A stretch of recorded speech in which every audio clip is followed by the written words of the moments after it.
Assalamualaikum warahmatullahi wabarakatuh. Perkenalkan, nama saya Dr. Asep Suwana STMT, merupakan dosen tetap program studi teknik sipil di Sekolah Tinggi Teknologi Mandala dengan NUPTK 754-174-164-213-0063. Pada kesempatan kali ini, saya akan memaparkan salah satu mata kuliah yang saya ampu, yaitu mata kuliah perencanaan dan pengendalian biaya proyek dengan beban SKS 2 SKS. Materi kuliah ini membahas berbagai aspek perencanaan dan pengendalian biaya proyek konstruksi yang dimulai dari persiapan, perencanaan, pelaksanaan, pengendalian, dan pengakhiran satu proyek. Bahasan akan mencakup konsep perencanaan, konsep penganggaran, konsep penjadwalan, dan pengukuran kemajuan pekerjaan, serta penerapan konsep integrasi jadwal dan biaya. Selain memiliki keilmuan dalam mata kuliah yang saya ampu, saya juga memiliki kompetensi keahlian pendukung sebagai berikut. Yang pertama, tergabung dalam organisasi profesi keinsinyuran.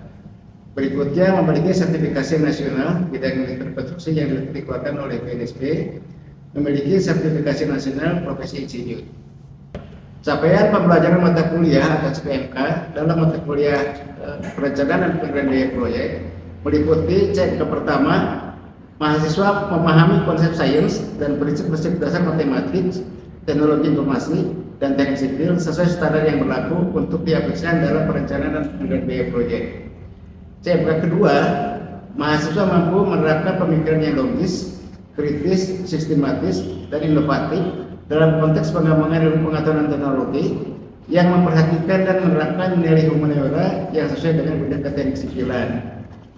CPMK ketiga, mahasiswa mampu merencanakan, merancang, menganalisis, mengendalikan biaya proyek dengan memanfaatkan teknologi serta mempertimbangkan aspek efisiensi dan efektivitas. CPMK keempat, mahasiswa mampu mengambil keputusan secara tepat dalam konteks penyelesaian masalah di bidang keahlian berdasarkan hasil analisis dan informasi dan data. CPMK kelima, mahasiswa mampu menyelesaikan masalah perencanaan dan mengendalikan biaya proyek dengan memperhatikan faktor ekonomi, kesehatan kerja, keselamatan kerja, dan menemukan akar permasalahannya. Delivery dalam menyampaikan materi perkuliahan menggunakan beberapa metode, diantaranya ceramah, memberikan bahan pembelajaran melalui LMS atau study, memberikan bahan materi untuk studi kasus. Sekarang interaksi antara mahasiswa, dosen dan mahasiswa untuk menarik minat serta mahasiswa dalam proses pembelajaran DIS-nya, melakukan speaking, presentasi mahasiswa dilanjutkan dengan diskusi, memberikan isu-isu terupdate, terkini terkait teknologi untuk disiapkan dan dikritisi mahasiswa, menyediakan ruang bagi mahasiswa untuk bertanya seputar permasalahan atau kendala yang ditemui saat ini terkait teknologi di luar materi perkuliahan. Asesmen komponen penilaian pada mata kuliah ini dibedakan dalam 4 komponen. Di antaranya adalah sebagai berikut: proporsi penilaian, kehadiran mempunyai bobot 10%, tugas pra-UTS, pra-UTS, pra-UAS, terus juga tugas-tugas harian mempunyai bobot 20%, ujian tengah semester bobotnya 35%, ujian akhir semester 35%. Hasil penilaian atau asesmen penilaian dilakukan berdasarkan semua komponen nilai yang ada. Nilai akhir yang diperoleh mahasiswa merupakan rata-rata dari perolehan tiap komponen dengan melibatkan bobot masing-masing. Nilai akhir merupakan gambaran kemampuan dan kualitas mahasiswa terhadap ilmu yang sudah diperoleh selama 1 semester. Berikut adalah video proses pembelajaran untuk mata kuliah perencanaan dan pengendalian biaya proyek pada pertemuan pertama. Baik anak-anak, kita akan mulai mempelajari mata kuliah perencanaan dan pengendalian biaya proyek. Apa sih yang dikatakan perencanaan pengendalian proyek ini? Kita akan coba kupas tuntas apa yang akan kita pelajari. Ini merupakan materi pertama. Seperti yang kita ketahui bahwa beberapa textbook atau beberapa buku panduan menyatakan bahwa proyek adalah kegiatan yang sementara, unik, dan terikat oleh waktu. Kegiatan sementara karena mereka akan terbatas oleh waktu, unik karena setiap proyek meskipun dia mempunyai karakter yang sama atau konsep perencanaan yang sama, di setiap lokasi dia akan mempunyai permasalahan yang berbeda. Oleh karena itu, maka kita perlu menggabungkan bagaimana caranya kita membuat konsep di dalam perencanaan dan pengelolaan proyek. Yang kedua adalah bahwa proyek ini merupakan gabungan sumber daya seperti manusia, peralatan, material, mungkin ada material tambahan, aditif biasanya kalau di dalam konstruksi beton. Ini yang harus kita himpun, kita rencanakan penggunaannya dan kita buat bagaimana konsep mengaplikasikan dari material-material tersebut untuk menjadi sebuah konstruksi. Selain itu bahwa proyek ini harus mempunyai organisasi yang sementara. Dia akan mengembangkan organisasinya setelah dia akan memulai. Apakah itu ada namanya logistik di dalam proyek, apakah itu ada namanya keuangan proyek, apakah itu ada bagian pelaksanaan proyek, ada proyek manajernya, ada set manajernya. Nah, yang paling mendasar maka semua pekerjaan kita harus dilakukan pengukuran. Bagaimana mengukurnya? Nanti kita bisa konsepnya banyak ya, jadi bisa kita pakai. Nah, deskripsi mata kuliah ini ya. Jadi mata kuliah ini akan membahas berbagai aspek perencanaan dan pengendalian biaya proyek yang dimulai dari mulai persiapan, bagaimana kita menginisiasi proyek, membuat studi kelayakannya, kita harus hitung semua itu ya. Terus sampai dengan dia membuat detail desain engineeringnya, kita melakukan pelaksanaannya, bagaimana mengendalikannya, dan bagaimana menutup proyek itu. Kaitannya dengan proyek itu ada juga yang contoh misalkan konsep proyek yang berskema KPBU, jadi kerjasama pemerintah dan badan usaha. Itu sangat riskan sekali terhadap waktu. Begitu telat waktunya, maka omset atau revenue yang akan diperoleh itu akan berkurang. Itu yang menjadi konsepnya. Nah, kompetensi yang diharapkan, maka di sini diharapkan Anda begitu keluar dari sini bisa menjelaskan konsep dan definisi bagaimana kita merencanakan biaya proyek itu sendiri ya, bagaimana kita mengelola lingkup pekerjaannya atau work breakdown schedule-nya, bagaimana OBS-nya. Jadi Anda sudah paham terhadap masalah-masalah yang ini. Yang kedua, mahasiswa mampu menjelaskan konsep estimasi, tipe estimasi dalam setiap tahapan proyek serta dasar pertimbangan faktor yang mempengaruhinya. Nah, berkaitan dengan estimasi, biasanya kita menggunakan sebagai dasarnya adalah analisa harga satuan pekerjaan. Dan sekarang sudah ada analisa harga satuan pekerjaan yang sudah direstui pemerintah. Ada Permen PUPR tahun 2018 gitu ya, bisa kita pakai. Jadi sangat mudah sekali. Yang ketiganya mampu membuat perencanaan biaya. Jadi Anda bagaimana, contoh misalkan begini, pada tahap inisiasi, maka kita harus sudah bisa mengeluarkan biaya. Bagaimana caranya? Kita bisa melakukan pendekatan dengan teori, dengan kontrak tahun sebelumnya, dengan melakukan eskalasi gitu ya, itu biayanya bisa kita hitung. Jadi satuannya tidak detail, tapi memang sudah mendekati. Jadi biasanya kita hitung kontrak tahun lalu atau dua tahun yang lalu dikonversi ke meter persegi, sehingga kita bisa mendapatkan nilai bangunan itu untuk lantai 1 per meter perseginya berapa, lantai 2 berapa, lantai 3 berapa. Tentunya dari 2 tahun atau tahun sebelumnya kita harus melakukan konversi ya dengan eskalasi ya. Yang keempatnya adalah mahasiswa mampu mengawasi dan mengendalikan biaya dan waktu. Ya, bagaimana mengawasinya? Pertama, kita bisa lakukan audit setiap bulan ya. Jadi membandingkan antara hasil pekerjaan dengan biaya yang sudah dikeluarkan, dibandingkan juga dengan perencanaan biaya yang kita buat. Itu harus harus kita lakukan ya. Termasuk juga nanti toolsnya kita bisa pakai SGUP, bisa pakai network planning, bisa pakai MView ya. Jadi itu banyak toolnya. Nanti kita belajar sampai ke situ.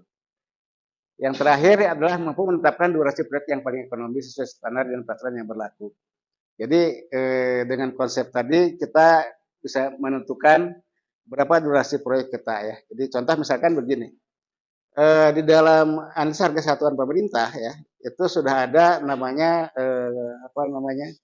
konstanta yang bisa menentukan. Katakanlah misalkan menggali 1 meter kubik, tanah, itu mereka ada koefisiennya sekitar 0,8. 0,8. Sehingga 0,8 orang hari ya. Jadi kita dengan volume berapa, kita tinggal hitung aja volume galian kita berapa, kita akan pakai jumlah orang berapa, maka total waktunya akan bisa ketahuan.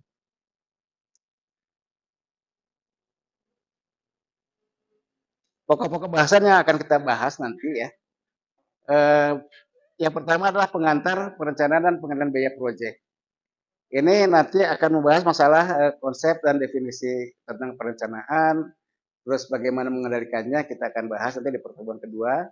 Yang kedua, perencanaan proyek. Jadi apa yang dikatakan perencanaan proyek? Ya, itu nanti kita akan bahas. Bagaimana langkah-langkahnya yang harus kita persiapkan, bagaimana konsep rekayasanya itu kita pelajari sampai ke situ. Dan termasuk juga nanti bagaimana kalau ada masalah di dalam perjalanannya, bagaimana dengan konsep mereview desainnya, bagaimana kita akan mengkoordinasikan dengan para pelaksana di lapangannya, nanti kita akan bahas. Yang ketiganya kita akan bahas nanti adalah struktur biaya atau cost structure ya. Nanti kita belajar pengertian fungsi, elemen, dan contohnya kita coba bikin ilustrasi ya. Yang keempat, lingkup pekerjaan. Nanti kita akan belajar bagaimana kita membuat work blueprint structure-nya atau WBS-nya, atau organization blueprint structure-nya atau OBS, sistem pengukurannya bagaimana kita akan bahas ya. Yang kelima, masalah estimasi biaya konstruksi. Jadi bagaimana kita mendefinisikan biaya. Biaya ada biaya ada biaya awal, ada biaya middle, ada biaya akhir ya. Nah, itu semuanya mengandung konsep-konsep estimasi. Jadi bagaimana kita mengestimasi biaya awalnya, tentunya memang pasti akan ada deviasi antara biaya awal dengan biaya middle-nya pada saat kita melakukan tender, itu akan ada deviasinya. Nah, faktor yang lain yang harus kita perhatikan nanti di dalam menghitung estimasi biaya itu adalah masalah pengaruh daripada eskalasi, pengaruh daripada inflasi, pengaruh daripada kenaikan harga material dan sebagainya, kita harus diperkirakan di awal proyek. Yang keenam, rencana dan pengendalian anggaran biaya dari mulai perhitungan volume, analisa harga satuan, ya, membuat RAB ya, sampai dengan nanti bagaimana relasi biaya yang sudah dipakai. Itu kita akan coba hitung ya. Yang ketujuh, supaya biaya kita tidak membengkak, maka kita harus pelaksanaan proyek harus tepat waktu. Syukur-syukur bisa lebih cepat. Maka untuk mendapatkan itu nanti kita akan coba bahas metode dan teknik penjadwalannya ya. Dari mulai definisi penjadwalan, teknik penjadwalan ya, termasuk juga bagaimana mengestimasi waktu. Masing-masing jenis pekerjaan tentunya punya karakter waktu sendiri, punya risiko sendiri. Itu sudah kita memasukkan dasar-dasar atau koefisien untuk menentukan waktu atau durasi waktu. Nanti setelah kita buat estimasi waktu, maka kita akan masuk ke masalah bagaimana menjadwalkannya. Banyak cara ya, dan ini biasanya di dalam prakteknya dilakukan kombinasi. Contoh misalkan kalau kita punya barsat, dikomunikasikan yang lain diagramnya gitu kan, di situ ada bobotnya, kita bisa menghitung progresnya seperti itu. Terus perencanaan jaringan kerja kita akan coba pelajari ya selintas. Nanti Anda detail akan dapat dari Ibu Adinda ya, yang mengajari manajemen konstruksi. Yang terakhir, bagaimana kita melakukan evaluasi proyek kita. Nanti kita pakai konsep net value ya atau PVM ya. Kita belajar sampai ke situ. Mata kuliah dasar karena ini berkaitan dengan masalah hitung-menghitung ya. Tentunya Anda harus punya dasar-dasar teori statistik ya, matematik harus punya ya. Terus kemampuan pengetahuan dasar tentang teknik. Anda harus bisa juga bagaimana mekanika tanah nanti akan menghitung swellingnya. Jadi kalau kita menghitung berapa volume tanah galian, itu ada swellingnya bisa 20% atau 30%, 10%. Jadi Anda harus punya dasi seperti itu ya. Rekayasa fondasi pun juga nanti kita harus sudah punya teori dasar minimal ya, kita harus tahu ya. Bagaimana kalau kita melakukan pemancangan, ya. Pemancangan, terus ada risiko pemancangannya, misalkan bagaimana penempatan tiang pancangnya sebelum dipancang, itu koordinasi site-nya harus Anda pelajari ya. Konstruksi beton, konstruksi baja ya, jalan raya itu sangat berpengaruh sekali. Teori-teori dasarnya harus Anda punyai, termasuk juga masalah bendungan atau irigasi atau mungkin juga Anda membuat drainase dan lain-lain. Sumber bacaannya banyak ya, nanti Anda tinggal Anda baca aja sumber bacaannya. Nah, kehadiran minimum ya, ini kehadiran minimum ditetapkan 85%, berarti dari 16 kali pertemuan Anda paling nggak punya waktu 1 atau 2 kali mangkir ya, atau tidak hadir ya, atau ada keperluan, di sini masih bisa ditolerir ya. Nah, presentasi penilaiannya yang pertama etika dan absensi ya. Jadi karakter Anda akan dinilai ya. Terus absensi juga menjadi dasar penilaian, itu kita kasih 40%. Kalau di dalam perjalanannya nanti kalau ada evaluasi atau kuis ya, atau PR ya, pekerjaan rumah ya, itu 5%. Terus ada tugas, nanti ada tugas pra UTS dan tugas pra UAS. Ya, dia masing-masing punya bobot 10% ya. Ujian tengah semester bobot 30%, ujian akhir semester 30%. Model ujiannya tutup buku. Ya, jadi model ujiannya pengertian-pengertian dasar tentang biaya ya. Seperti yang tadi saya ceritakan ya. Terus juga mungkin nanti akan ditambah beberapa analisis perhitungan ya. Contoh misalkan bagaimana kita menghitung jam operasi kalau di mekanika di mata kuliah pengetahuan tanah mekanis ya, itu bagaimana menghitung jam operasi alat berat ya. Kalau di kita misalnya bagaimana menghitung RDTU, nanti akan belajar seperti itu. Oke, itu yang menjadi awal daripada pertemuan kali ini.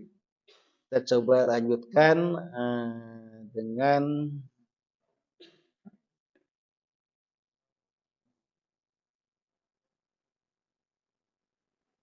ini perencanaan biaya proyek sebagai pengantar ya, materi perkuliahan ya. Jadi yang pertama adalah pengertian proyek.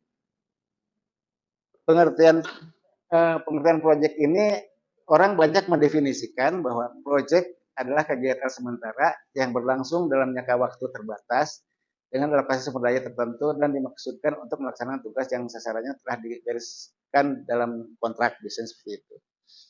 Nah, dengan bangunan yang sama ya, yang akan kita bangun di Bandung misalkan, terus bangunan yang sama juga akan kita bangun di daerah Cileunyi atau di daerah Sumedang misalkan seperti itu, maka meskipun punya konsep desain yang sama, tapi karakter daripada proyek itu akan berbeda. Pertama, proyek itu dipengaruhi oleh lingkungan. Bagaimana lingkungan di sana? Bagaimana kita termasuk juga bagaimana akses material untuk sampai ke proyek. Yang kedua, di samping aspek lingkungan adalah aspek harga. Tentunya harga di Bandung kemungkinan besar akan beda dengan harga yang di Sumedang. Gitu ya. Jadi makanya di sini disebut kegiatan sementara yang bersifat unik. Jadi unik itu karena memang banyak sekarang itu model bangunan untuk contoh misalkan kantor kecamatan gitu ya, kecamatan dimanapun juga hampir sama yang di Bandung ini bentuknya, tapi karakternya akan beda. Yang kedua adalah berkaitan dengan masalah batasan waktu. Jadi tadi sudah dijelaskan masalah waktu ya, jadi proyek itu tentunya ada kontraknya, ada batasan waktunya, dan itu kaitannya dengan masalah penalti dan kredibilitas kita sebagai kontraktor misalkan seperti itu. Nah ini masalah waktu ini berkaitan dengan masalah alokasi sumber daya ya. Di alokasi sumber daya seperti apa nanti kita punya dari bagaimana manusianya atau tenaga kerjanya, bagaimana permodalan kita gitu ya, sumber dayanya, terus bagaimana peralatan kita mendukung nggak terhadap proyek itu. Jadi itu harus kita formulasikan sehingga proyek itu bisa selesai dengan tepat waktu, tepat anggaran, gitu kan. Dan kita selaku kontraktor atau pelaksana proyek mendapatkan profit yang cukup untuk menjalankan organisasi kita atau perusahaan kita ya.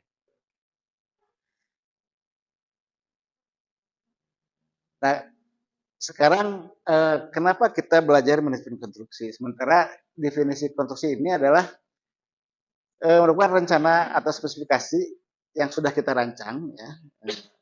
Terus diwujudkan dalam bentuk structure ya atau fasilitas fisik. Nah, ini ada komponen yang mempengaruhinya. Pertama adalah pengorganisasian dan koordinasi dari sumber-sumber daya yang ada. Bagaimana kita melakukan manajemen biaya? Bagaimana kita melakukan manajemen waktunya? Teknologi apa yang kita gunakan? Atau peralatan apa yang akan kita gunakan? Bagaimana lingkungannya? Ini berkaitan semua. Jadi ini semuanya harus kita pelajari ya. Karena semuanya ini nanti akan bermuara di ujung, yaitu adalah masalah biaya. Ini karakteristik proyek ya.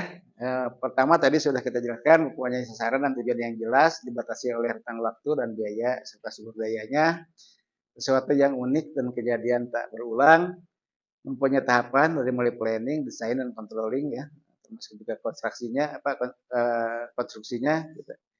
Terus closingnya juga gitu ya. Jadi itu ada batasannya. Bagaimana penyelesaian suatu proyek dengan perhatian kinerja dan spesifikasi yang dirancang menurut kebutuhan pelanggan. Jadi ini berkaitan dengan kualitas. Nah, semuanya ini harus terukur. Semuanya ini harus terukur ya sehingga semuanya sudah jelas. Jadi kita membuat struktur beton ya, tentunya kita harus punya dokumen dari mulai slam test, uji tekan beton gitu kan, kita harus punya. Termasuk juga foto-foto pelaksanaannya juga harus punya. Kita ngambil beton apakah side mix atau ready mix juga kita punya dokumennya itu semuanya. Yang kedua adalah menggambarkan realitas suatu situasi pengambilan keputusan. Jadi kita sebagai site manager atau project manager dengan kendala-kendala proyek yang ada, maka kita harus punya teori atau desain teori untuk mengambil keputusan ya sehingga tepat dan cepat. Jadi itu yang dibutuhkan. Proyek harus bisa dilaksanakan fleksibel dalam menghasilkan produk yang diharapkan, mudah diimplementasikan, dan efisiensi biaya. Nah ini ada kita belajar manajemen proyek ya. Jadi apa yang dimaksud manajemen proyek ya? Ini merupakan satu seni untuk mencapai tujuan atau sasaran proyek secara optimal mulai aktivitas perencanaan, pengorganisasian, pelaksanaannya dan pengendaliannya. Jadi ini semuanya kaitannya dengan sumber daya yang dimiliki. Ya. Jadi, manusia, uang, peralatan, material, teknologi, dan jaringan pasarnya juga sudah punya. Nah, ini harus kita kelola secara efektif dan efisien.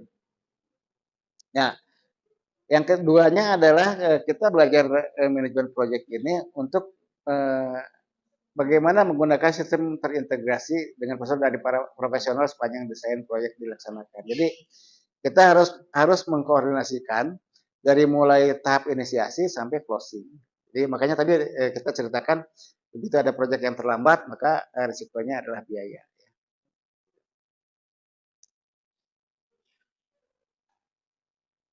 Tujuan manajemen proyek biasanya ini secara umum sebagai pencapaian suatu sasaran tunggal dengan jelas dan terdefinisi. Ya, jadi contoh misalkan kita membangun jalan tol adalah ingin meningkatkan taraf hidup atau perekonomian masyarakat di daerah yang terlewati jalan tol, gitu misalkan seperti itu.